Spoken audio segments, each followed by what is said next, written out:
কই আয় দেখি কি টিফিন আনলি দেখি নি আয়। মোমো আনতে গিয়ে ঘেমে গেছি পুরো একদম ঘেমে চান। কই কিরকম মোমো দেখি? মোমো আনতে গিয়ে একদম কিসে গাড়ি নিয়ে গেছিলি? গাড়ি নিয়ে গেছিলাম নীলগঞ্জে। কি মোমো দেখি বার কর। ও সন্ধ্যাবেলার টিফিন। বিভৎস ভিড় দোকানে, যে লাইন দিয়ে দাঁড়িয়ে রয়েছি। এই বিছনা যেন পড়ে না খাবারের জিনিস।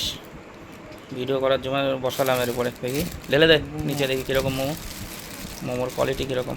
ও খারাপ না, মোটামুটি ভালোই, ভালো করে টেস্ট। কটা দেয় এক প্লেটে? 1 2 এটা ভেঙে গেছে। 1 2 3 4 5 6 7 8 9 10টা, 5টা করে 10 পিস হচ্ছে। ও আচ্ছা, এটার মধ্যে শুধু মোমো আছে তাই তো? হ্যাঁ। 5টা করে মানে 2 প্লেট আছে এখানে তাই তো? প্লেট, হ্যাঁ। আচ্ছা, এর মধ্যে স্যুপ, আর ওটা এই আছে চাটনি, চাটনি রয়েছে। স্যুপটা ঢাল, স্যুপটা ঢাল। স্যুপটা বাম্পার করে। চাটনি কিসের দেয়? সেই লঙ্কার চাটনিটা দেয় না? এটা মিক্স করা রয়েছে। স্যুপটাই একটা হবে? থেকে ওই দোকানে মারাত্মক হলো স্যুপটা। তাই দুটোই ঢাল, যদি একটা না হয় মারাত্মক। মারাত্মক হেভি করে, সবাই ওই দোকানে স্যুপ খেতেই আসে। তাই নাকি? দেখিস স্যুপটা সেই ঢাল।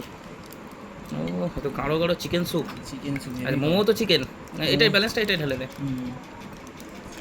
এই স্যুপটার জন্যই ওর দোকানে হেভি করে স্যুপটা। ওরে বাবা, এত চিকেন, অনেক চিকেন, প্রচুর চিকেন।